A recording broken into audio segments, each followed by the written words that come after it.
Salut à tous, c'est votre pharmacien, le docteur Théo Miguel. Et dans cette nouvelle vidéo, nous parlons de l'ail. Il y a beaucoup de gens qui aiment consommer l'ail de manière régulière. Et en dehors du fait que ça donne une très mauvaise haleine, nous allons voir dans cette vidéo 18 maladies que l'ail peut aider à soigner ou à prévenir.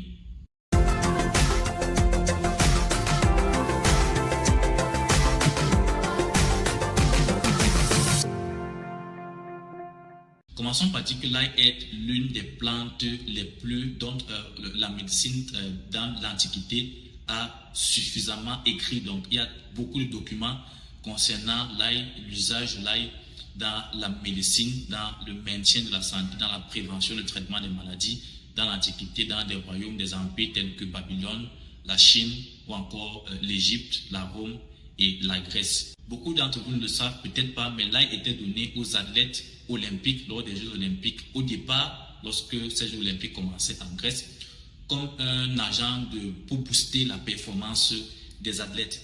Et aujourd'hui, plus de 3000 publications scientifiques ont déjà été publiées sur les bienfaits, les vertus thérapeutiques de l'ail pour la santé humaine dans le cadre du traitement d'un nombre varié de pathologies.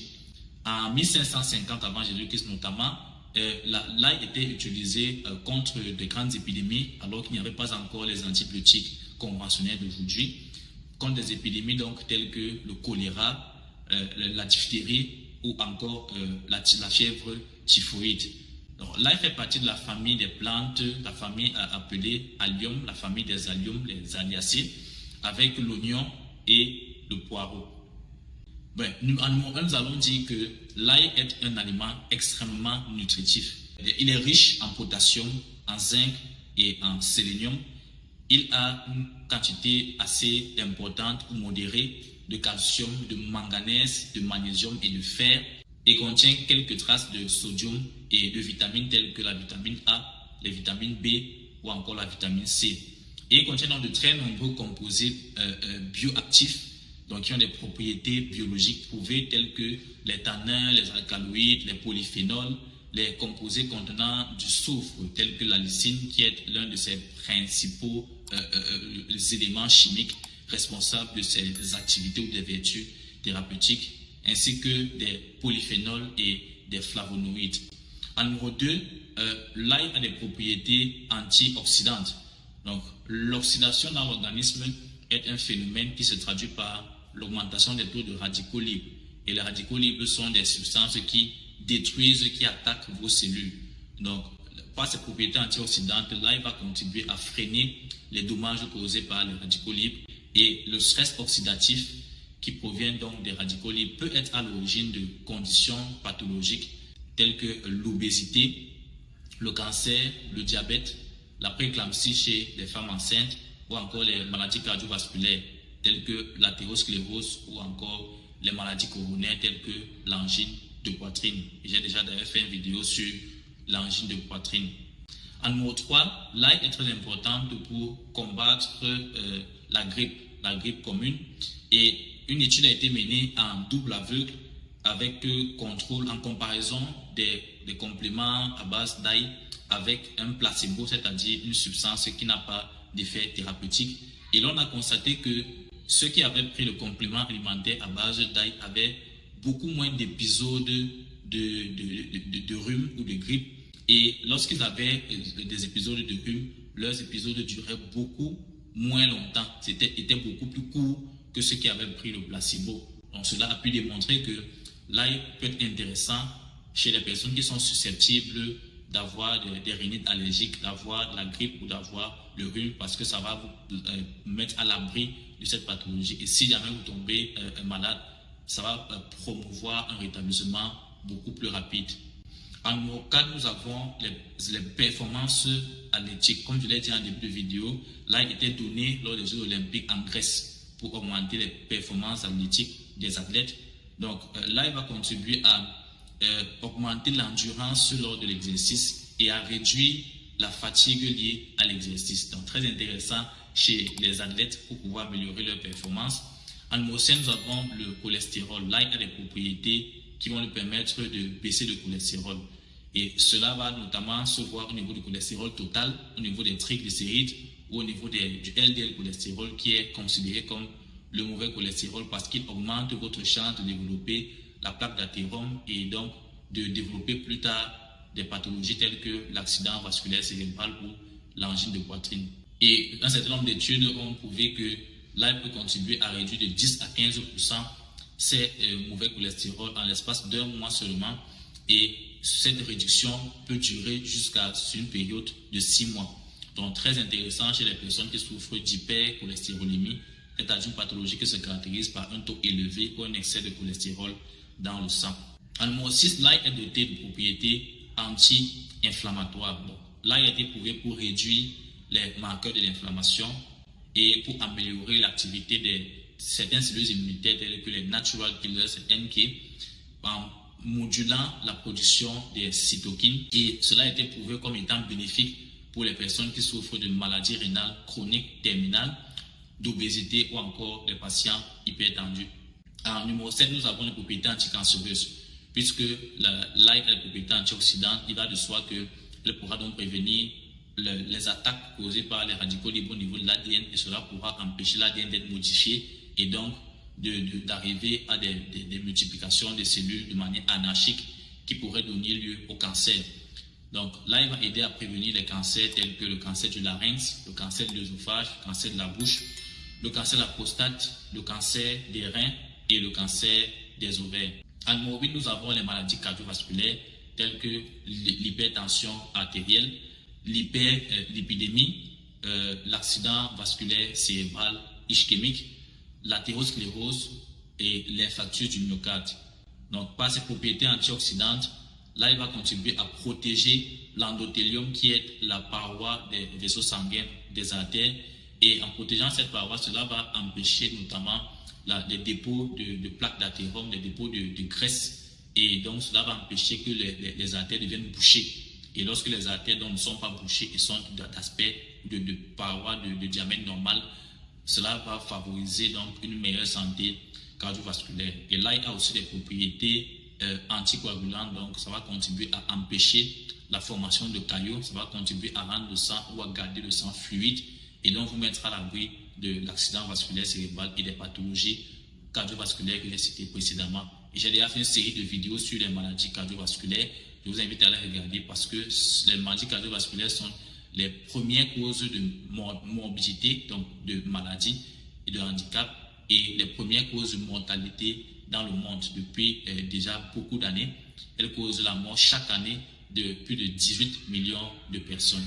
En numéro 9, nous avons le syndrome métabolique que là, il va aider à freiner, à prévenir, et qui se caractérise par une obésité, l'obésité, notamment abdominale, l'hypertension, un taux de lipides, de graisse élevé dans le sang, ainsi que une facilité à développer des thromboses ou encore des inflammations dans vos artères. Et il faut savoir que chez les patients diabétiques, le risque de développer le syndrome métabolique est multiplié par 5, et chez les patients hypertendus, le risque de développer le syndrome métabolique est multiplié par 2. Donc, il serait très important chez ces patients de consommer régulièrement l'ail pour se mettre à l'abri du syndrome métabolique. En numéro 10, nous avons le diabète. L'ail va être utile parce qu'il va permettre de diminuer la glycémie à jeun ainsi que l'hémoglobine glyquée, qui sont des paramètres qui permettent donc d'évaluer et de suivre la manière dont votre organisme métabolise ou utilise le glucose. En numéro 11, nous avons les propriétés antiseptiques de l'ail. Donc, il est très intéressant chez les personnes qui ont des blessures parce que l'ail va favoriser la cicatrisation. De quelle manière? D'abord parce que l'ail a des propriétés antimicrobiennes, donc va réduire la prolifération des bactéries, va éviter la surinfection puisque la plaie est un milieu propice au développement des bactéries. Et aussi, l'ail a des propriétés pour favoriser l'angiogénèse, qui est le fait que cela va contribuer à produire davantage de vaisseaux sanguins. Et lorsque justement les plaies, les blessures ont besoin de recevoir suffisamment de sang, d'être suffisamment irriguées pour favoriser la régénération. Donc très important chez les personnes qui ont des blessures d'appliquer de l'ail ou de consommer régulièrement de l'ail. En numéro 12, nous avons la perte de poids. L'ail peut être très intéressant, notamment chez les personnes qui souffrent de maladies hépatiques non liées à l'alcool. Et parce que l'ail est très faible en calories et va améliorer la sensibilité de vos cellules à l'insuline, est très indiqué chez les personnes qui souffrent d'hyperlipidémie.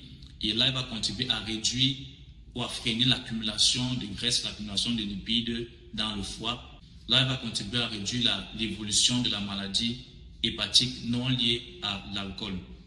En numéro 13, nous avons la démence, dont la principale pathologie est l'Alzheimer. Donc, l'ail va augmenter les taux d'enzymes antioxydantes tels que le glutathion dans le cerveau et va donc réduire l'inflammation et la peroxydation des lipides, qui sont des éléments pro-inflammatoires et qui pourraient augmenter le stress oxydatif dans le cerveau, ce qui pourrait être à l'origine du développement des pathologies telles que l'Alzheimer.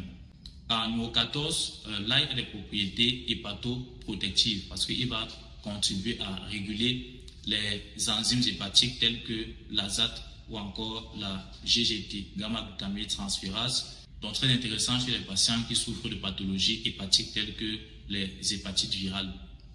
En numéro 15, nous avons la détoxification des métaux lourds tels que le plomb. Donc, il a été prouvé dans une étude de 4 semaines dans laquelle on a comparé l'ail avec un médicament qui est justement utilisé pour détoxifier l'organisme des métaux lourds, qui est la D-pénicillamine. Il a été montré que les taux, la concentration plasmatique de plomb a diminué chez ceux qui consommaient l'ail de 19%, et aussi les symptômes liés à l'intoxication au plomb, tels que les maux de tête, l'irritabilité, une augmentation de la pression systolique, ont été drastiquement diminués. Et en comparaison avec le médicament, la D-pénicillamine, l'ail s'est avéré aussi efficace et avec beaucoup moins d'effets secondaires que le médicament en question. Donc, pour les personnes qui pourraient exposer dans leur lieu de service à une intoxication au plomb, notamment ceux qui travaillent dans des usines d'assemblage des batteries de voitures, cela pourrait être important de consommer régulièrement de l'ail pour améliorer leur santé. En numéro 7, nous avons la santé des os, notamment les personnes qui souffrent d'ostéo-arthrite, qui est une pathologie qui attaque et qui affaiblit les articulations. L'ail va contribuer à moduler la production des cytokines pro-inflammatoires et va ralentir la perte osseuse, et cela sera notamment intéressant chez les femmes ménopausées qui sont beaucoup plus susceptibles de développer l'ostéoporose. En numéro 17, nous avons les propriétés antimicrobiennes. L'ail a été prouvé pour être efficace pour freiner le développement de nombreux micro-organismes, parmi lesquels des virus tels que le virus VIH1 de type 1, certaines bactéries telles que Streptococcus mutans qui est impliqué dans le développement des caries dentaires, et certains champignons tels que le Candida albicans impliqué dans les infections, les mycoses vaginales. Donc, si vous souffrez d'une infection quelconque, l'ail peut être un allié dans le traitement, dans la prise en charge de cette infection. Et enfin, en numéro 18, l'ail a des propriétés pour améliorer la pression artérielle. Donc, elle va baisser à la fois la pression artérielle systolique et diastolique. Une étude a donc comparé l'athénolol à la consommation de l'ail. L'athénolol, qui est un bêta-glucan qui fait partie des médicaments largement utilisés contre l'hypertension dans le monde.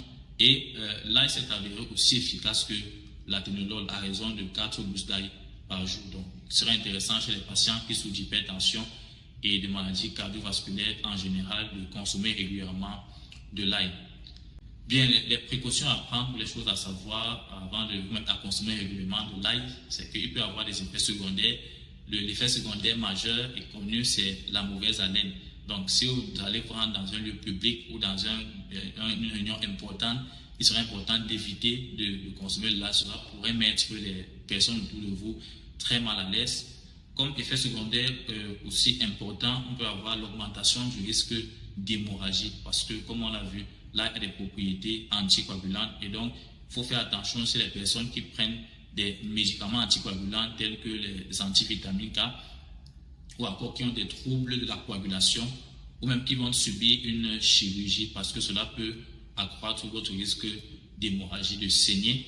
Et la consommation d'ail chez certaines personnes peut aussi conduire à des troubles intestinaux tels que le ballonnement ou le reflux gastro-œsophagien, qui est le fait que les aliments que vous avez consommés, qui sont descendus dans l'estomac, pourraient remonter l'œsophage et se retrouver au niveau de la bouche. Maintenant, comment consommer? Il faut dire qu'il n'y a pas nécessairement de dose recommandée concernant la consommation de l'ail, mais on peut préconiser de consommer entre 1 à 2 gousses d'ail par jour, ce qui correspond à environ 3 à 6 grammes. Et pour ceux qui pourraient être gênés, avoir des troubles intestinaux, ceux qui consomment l'ail cru, ils pourraient opter pour consommer l'ail cuit, donc cuit d'abord avant de le consommer. Je vous remercie d'avoir regardé cette vidéo et n'oubliez pas de liker, de partager, de vous abonner afin de ne pas manquer mes prochaines vidéos.